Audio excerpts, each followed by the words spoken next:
Hi hello ನಮಸ್ಕಾರ ಎಲ್ಲರಿಗೂ.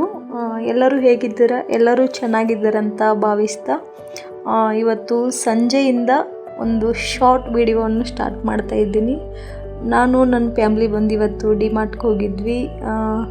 ಅಲ್ಲೇ ನಮ್ಗೆ ಬೇಕಾದಂಥ ಒಂದು ಸ್ವಲ್ಪ ಇಂಗ್ರೀಡಿಯೆಂಟ್ಸ್ ತೊಗೊಂಡು ವಾಪಸ್ ಮನೆಗೆ ಬಂದು ದೇವರಿಗೆ ದೀಪ ಹಚ್ಚಿ ಮತ್ತು ರೂಟೀನ್ ಸ್ಟಾರ್ಟ್ ಮಾಡ್ತಾ ಇದ್ದೀನಿ. ಕೆಲವೊಂದು ಸಾರಿ ದಿನಗಳು ಯಾವ ಥರ ಮುಗೀತಂತಲೇ ಗೊತ್ತಾಗಲ್ಲ. ಪ್ರತಿ ದಿನವನ್ನು ಇದೇ ಥರ ಸ್ಟಾರ್ಟ್ ಆಗುತ್ತೆ ಅಂತಲೂ ಗೊತ್ತಾಗಲ್ಲ. ಪ್ರತಿ ದಿನವೂ ಮುಂದೆ ದಿನಗಳು ಯಾವ ಥರ ಬರುತ್ತೆ ಅಂತಲೂ ಗೊತ್ತಾಗಲ್ಲ. ನಿನ್ನೆ ಅನ್ನೋದು ಒಂದು ನೆನಪು, ನಾಳೆ ಅನ್ನೋದು ಒಂದು ಭರವಸೆಯಲ್ಲಿ ನಾವು ಬದುಕ್ತಾ ಇರ್ತೀವಿ. ಲೈಫ್ ಅನ್ನೋದು ಇದೇ ಥರ ಬರುತ್ತೆ ಅಂತ ಇಮ್ಯಾಜಿನ್ ಸಹ ಮಾಡ್ತಿರಲ್ಲ. ಪ್ರತಿ ದಿನದಲ್ಲಿ ಯಾರು ಯಾವ್ಯಾವ ಥರ ಬರುತ್ತಾರಂತಾನೇ ಗೊತ್ತಾಗಲ್ಲ. ಎಷ್ಟೋ ಪರಿಚಯಗಳು ಕೆಲವೊಂದಿಷ್ಟು ಅನುಭವಗಳನ್ನು ಕೊಟ್ಟು ಹೋಗಿಬಿಡುತ್ತೆ. ಯಾರನ್ನು ನಂಬಬೇಕನ್ನೋದು ಗೊತ್ತಾಗಲ್ಲ, ಯಾರನ್ನು ಬಿಡಬೇಕಂತನೂ ಗೊತ್ತಾಗಲ್ಲ. ಯಾಕಪ್ಪ ಈ ಡೈಲಿ ರೊಟೀನ್ ಜೊತೆ ಈ ಥರ ಮಾತುಗಳನ್ನ ಆಡ್ತಾ ಇದ್ದೀರಂತನೂ ಹೇಳ್ತಾ ಇದ್ದೀರ. ನನ್ನ ಲೈಫಲ್ಲಿ ನನ್ನ ವಯಸ್ಸು ಚಿಕ್ಕದಾಗಿದ್ದರೂ ಅನುಭವಗಳು ಜಾಸ್ತಿನೇ ಇದೆ. ಇದಕ್ಕಾಗಿ ನಾನು ಶೇರ್ ಮಾಡ್ತಾಯಿದ್ದೀನಿ. ಅದ್ರ ಜೊತೆಗೆ ಒಂದು ಸಣ್ಣ ಹೀರೆಕಾಯಿ ಚಟ್ನಿಯನ್ನು ನಾನು ನಿಮಗೆ ಹೇಳ್ಕೊಡ್ತೀನಿ. ಮೊದಲನೇದಾಗಿ ಹೀರೆಕಾಯಿ ಚಿಕ್ಕದಾಗಿ ಕಟ್ ಮಾಡಿ ಇಟ್ಕೊಳ್ಬೇಕು. ಹೀರೆಕಾಯಿ ಚಿಕ್ಕದಾಗಿ ಕಟ್ ಮಾಡ್ಕೊಂಡ್ಮೇಲೆ ಅದನ್ನು ಒಂದು ಸ್ವಲ್ಪ ಚೆನ್ನಾಗಿ ಕಲರ್ ಚೇಂಜ್ ಆಗೋವರೆಗೂ ಫ್ರೈ ಮಾಡ್ಕೊಳ್ಬೇಕು. ಫ್ರೈ ಆದ ತಕ್ಷಣ ಅದಕ್ಕೆ ಶೇಂಗಾ ಕಾಳು ಬೇಕಾಗುತ್ತೆ. ಶೇಂಗಾ ಕಾಳನ್ನು ಒಂದು ಸ್ವಲ್ಪ ಕಲರ್ ಚೇಂಜ್ ಆಗೋವರೆಗೂ ಹುರಿದುಕೊಂಡು ಅದನ್ನು ಮಿಕ್ಸಿ ಜಾರಿಗೆ ಹಾಕಿ ಸಣ್ಣದಾಗಿ ರುಬ್ಬಬೇಕು, ಪೌಡರ್ ಮಾಡ್ಕೊಳ್ಬೇಕು. ಇದರಲ್ಲಿ ಹೀರೆಕಾಯಿ ಚಟ್ನಿಯನ್ನು ಮಾಡಬೇಕಾದ್ರೆ ಇದಕ್ಕೆ ಮೆಣಸಿನ್ಕಾಯಿ, ಬೆಳ್ಳುಳ್ಳಿ, ಸ್ವಲ್ಪ ಜೀರಿಗೆ, ಉಪ್ಪು ಇದನ್ನೆಲ್ಲ ಆ್ಯಡ್ ಮಾಡ್ಕೊಳ್ಬೇಕಾಗತ್ತೆ.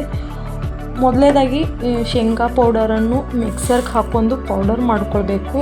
ಅದ್ರ ಜೊತೆಗೆ ಸ್ವಲ್ಪ ಉಪ್ಪು, ಜೀರಿಗೆಯನ್ನು ಮಿಕ್ಸ್ ಮಾಡ್ಕೊಂಡು ಮಿಕ್ಸರ್ಗೆ ಹಾಕ್ಕೊಳ್ಬೇಕಾಗತ್ತೆ. ತದನಂತರ ಈ ಹುರಿದಿಟ್ಕೊಂಡಿರುವಂಥ ಹೀರೆಕಾಯಿ ತುಂಡುಗಳು ಮತ್ತು 1-4 ಮೆಣಸಿನ್ಕಾಯಿ, ಸ್ವಲ್ಪ ಕೊತ್ತಂಬರಿ ಸೊಪ್ಪನ್ನು ಮಿಕ್ಸರ್ಗೆ ಹಾಕಿ ಇಟ್ಕೊಳ್ಬೇಕಾಗತ್ತೆ. ಆಮೇಲೆ ಈ ಶೇಂಗಾ ಪೌಡರನ್ನು ಮಿಕ್ಸ್ ಮಾಡ್ಕೊಂಡು ಇನ್ನೊಂದು ಸಾರಿ ಗ್ರೈಂಡ್ ಮಾಡ್ಕೊಳ್ಬೇಕು. ಚಪಾತಿ ವಿತ್ ರೊಟ್ಟಿಗೂ ಕೂಡ ಬೆಸ್ಟ್ ಕಾಂಬಿನೇಷನ್ ಅಂತ ಹೇಳ್ಬೋದು. ನೋಡ್ತಾ ಇರ್ಬೋದು. ಮತ್ತು ನಾನು ಇದನ್ನು ಎಲ್ಲರೂ ಮಾಡಿ ಟ್ರೈ ಮಾಡಿ. ಲೈಫ್ನಲ್ಲಿ ಯಾವ ಥರ ಜನ ಇರ್ತಾರಂದರೆ, ಎಷ್ಟು ಕ್ರೂರವಾಗಿ ಜನ ಇರ್ತಾರಂದರೆ, ನಮ್ಮವ್ರಂತ ನಾವು ಯಾರನ್ನು ನಂಬಿರ್ತೀವಲ್ಲ ಅಲ್ಲೇ ನಾವು ಮೋಸ ಹೋಗೋದು.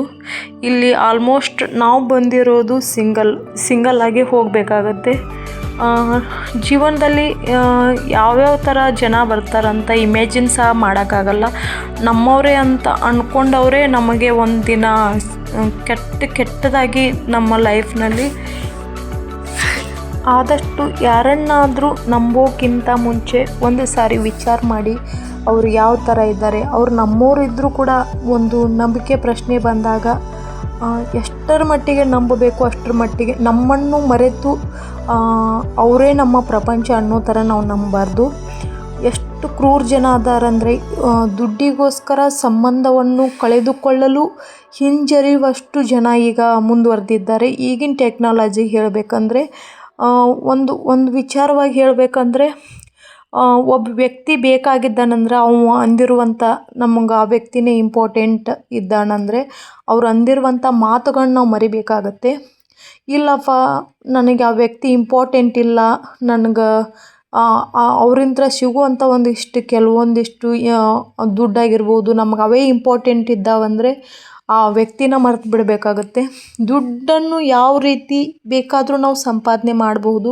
ಬಟ್ ವ್ಯಕ್ತಿತ್ವ ಒಂದು ಸಮಾಜದಲ್ಲಿ ಬದುಕಬೇಕಾದ್ರೆ ಇದೇ ಥರ ಇರುತ್ತೆ ಅಂತ ಹೇಳೋಕ್ಕಾಗಲ್ಲ.